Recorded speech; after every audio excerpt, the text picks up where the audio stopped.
پھر حضور سیدنا غوث العظم رضی اللہ تعالیٰ عنہ نے ایک فصل قائم کیا کہ کیسے پتہ چلے کہ اس بندے کی زندگی میں یا اس بندے کو پتہ چلے کہ میری توبہ ہو گئی ہے. توبہ کی پہچان کیسے ہو؟ توبہ کے ہو جانے کی علامت کیا ہے؟ فرمایا اگر توبہ کے ہو جانے کی علامتیں اس میں ظاہر ہو جائیں تو وہ سمجھ رہے کہ قبول بھی ہو گئی ہے. 4 علامتیں ہیں توبہ کے ہونے کی. جیسے میں نے عرض کیا 3 شرائط تھیں ابھی، اس سے قبل بیان کیے اس کے ارکان اور فرائض تھے اور اس کے آداب تھے اور سنن تھیں. اب میں نے عرض کیا کہ اس کی 4 علامتیں ہیں. یہ حضور سیدنا غوث العظم کا فرمان ہے کہ جن سے پتہ چلتا ہے کہ میں بندہ جانتا ہے کہ میں نے توبہ کر لی ہے. صرف کلمات نہیں ہیں، آپ نے دیکھا کہیں کلمات کا ذکر نہیں آیا. وہ فرمایا کہ توبہ کی علامت ہے کہ بندہ پھر جب توبہ کرے تو دیکھنا یہ ہے کہ اس کی زبان جھوٹ بولنے اور غیبت کرنے سے رک گئی ہے یا نہیں. اس کی زبان پر پھر اگر جھوٹ، غیبت اور لغویات آتی ہیں، دوسروں کے ان معاملات کا ذکر کرتا ہے جو اس کے لیے ریلیونٹ اور نیسیسری نہیں تھے، اس کو ضرورت نہیں تھی دوسرے کے معاملے میں ٹانگ اڑانے کی، اس پر بات کرتا ہے، جھوٹ بولتا ہے، دھوکہ دہی کرتا ہے، غیبت کرتا ہے. فرمایا اگر یہ چیزیں زبان پر رہیں تو اسے جان لینا چاہیے کہ میری توبہ نہیں ہوئی. توبہ ہونے کی پہلی علامت یہ ہے کہ زبان پاک ہو جائے. اور زبان پاک ہونے کا مطلب کہ جھوٹ بولنا چھوڑ دے. اب جھوٹ بول رہا ہے یا سچ، یہ بولنے والے کو خود پتا ہوتا ہے، سننے والے کو نہیں پتا ہوتا. بولنے والے کو تو مخفی نہیں ہے نا کہ میں جھوٹ بول رہا ہوں. اسے جب پتا ہے کہ میں جھوٹ بول رہا ہوں اور سٹل جھوٹ بول رہا ہے، وہ سمجھ لے کہ میری توبہ نہیں ہوئی. میں نے اللہ کے ساتھ بھی جھوٹ بولا. میں نے جب کہا میرے اللہ مجھے معاف کر، میرے اللہ میری توبہ، میرے گناہ معاف کر دے، تو گویا اسے معلوم ہونا چاہیے کہ میں نے اللہ سے بھی جھوٹ بولا، اللہ کے ساتھ بھی دھوکہ دہی کی. کیونکہ اگر اس نے توبہ کی ہوتی تو پھر زبان پہ جھوٹ نہ آتا، غیبت نہ آتی، چغلی نہ آتی، کسی کی عیب جوئی اور عیب گوئی نہ آتی، اور کسی کے کام میں مفت میں مداخلت کرنے کا جو لغو قول ہے یہ نہ آتا. یہ پہلی. الثانی، حضور سیدنا غوث العظم فرماتے ہیں کہ دوسری علامت توبہ کے ہونے کی یہ ہے کہ اس کے دل میں کسی کے لیے حسد نہ رہے اور دل میں کسی کے لیے عداوت اور بغض نہ رہے. توبہ کرنے کے بعد کے اپنے قلبی حالات پر غور کرو، جان لینے کے لیے کہ یہ ایک فعل تھا، کلمات توبہ تھے جو ہم ادا کرتے ہیں. آیا ان کلمات سے اللہ کے حضور ہماری توبہ ہوئی یا نہیں ہوئی، اس کو جاننا ضروری ہے. اور کسی اور سے پوچھنے کی ضرورت نہیں ہے کہ میری توبہ ہوئی یا نہیں. اس کا فیصلہ بندہ خود کرتا ہے اپنے من میں.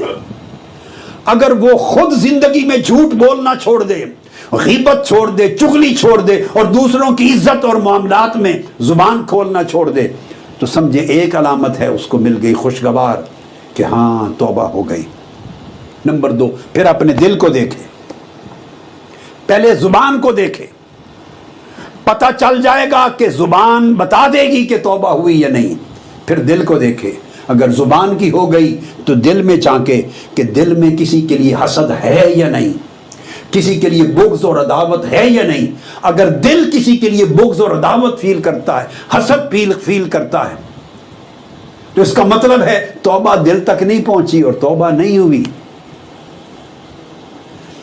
تیسری علامت آپ نے بیان فرمائی کہ برے صحبتوں اور سنگتوں کو چھوڑ دے. توبہ کے بعد جو میں نے پہلے بیان کی تھی وہ حضور سیدنا غوث العظم نے توبہ کی علامت میں بھی درج کیا اور توبہ کی شرط میں بھی درج فرمایا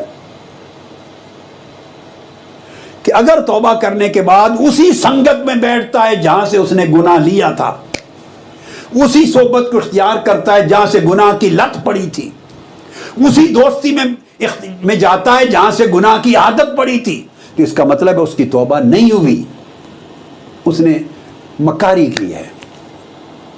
فرمایا کہ جو بری صحبتیں اور بری دوستیاں اور برے تعلق اور بری مجلس ہیں ان کو چھوڑ دے. اور چوتھی علامت یہ کہ بندہ دیکھے کہ اب توبہ کرنے کے بعد میرے اندر عبادت کی رغبت آئی ہے یا نہیں، آخرت کی رغبت بڑھی ہے یا نہیں، نیک کاموں کے لیے ذوق شوق میں اضافہ ہوا ہے یا نہیں۔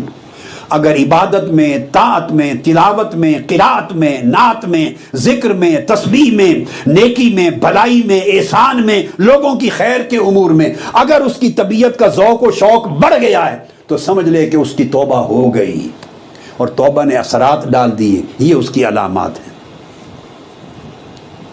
یہ تھی توبہ کے ہونے کی علامتیں۔ اب اس کے بعد آپ نے یہ بھی بیان فرمایا کہ اولیاء، حضور سیدنا غوث الاعظم رضی اللہ تعالیٰ عنہ فرماتے ہیں، یہ 4 علامتیں اس لیے بیان کی، فرمایا کہ تمام اولیاء نے، صوفیاء، بزرگان دین نے یہ فرمایا ہے کہ توبہ کے مقبول ہونے کی علامتیں 4 ہیں۔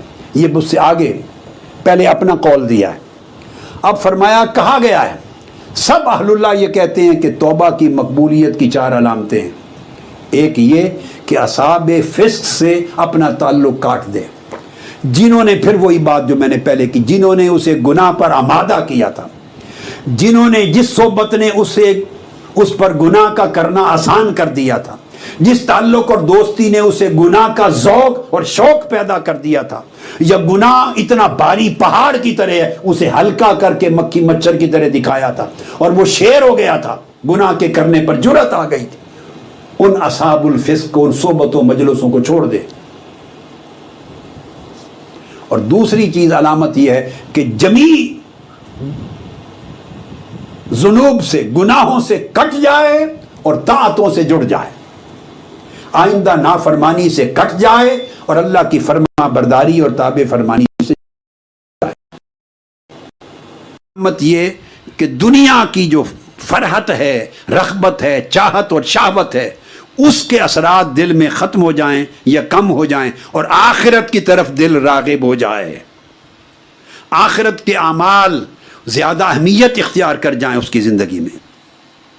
اور چوتھی شرط یہ، وہ اپنی زندگی میں خود کو دیکھے کہ وہ احکام الہی میں مشغول ہوتا جا رہا ہے،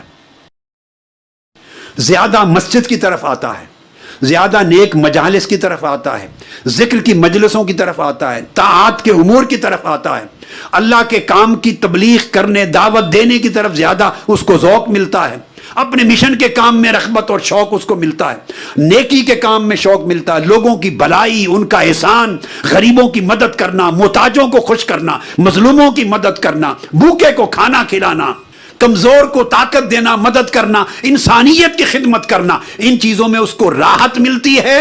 اب ظلم سے اس کی طبیعت ہٹ گئی ہے، ناانصافی سے ہٹ گئی ہے۔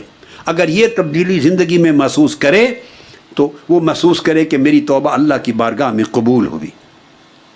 جب یہ چیز ہو جائے تو آپ فرماتے ہیں آخر پر اللہ پاک اس کو 4 کرامتیں عطا فرمائے گا۔ اگر یہ مقام نصیب ہو جائے تو اللہ تعالیٰ اس کو 4 کرامتیں عطا فرماتا ہے۔ ایک تو اللہ پاک اس کے سارے گناہ اس طرح مٹا دیتا ہے جیسے اس نے گناہ کیا ہی نہیں تھا، اس پر اطلاق ہوتا ہے التائب من الذنب کمن لا ذنب لہ، کہ گناہ سے توبہ کرنے والا ایسے ہے جیسے اس نے گناہ کیا ہی نہیں تھا۔ اس سے مراد وہ نہیں جو کلمات توبہ ادا کرتا ہے، نہیں، وہ یہ توبہ کا معنی ہے جو بیان کیا،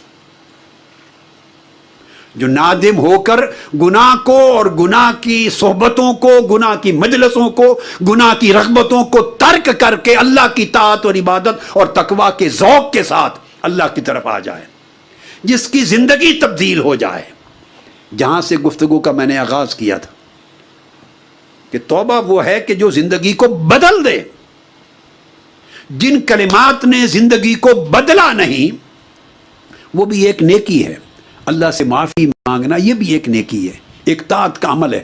جیسے آدمی ہزارہا نیکیاں بھی زندگی میں کرتا ہے، گناہ بھی کرتا رہتا ہے، تو نیکیوں میں ایک نیکی کر لی، رویا، گناہ معاف ہو گیا، رویا، اللہ سے معافی مانگی، یہ ایک عبادت ہے۔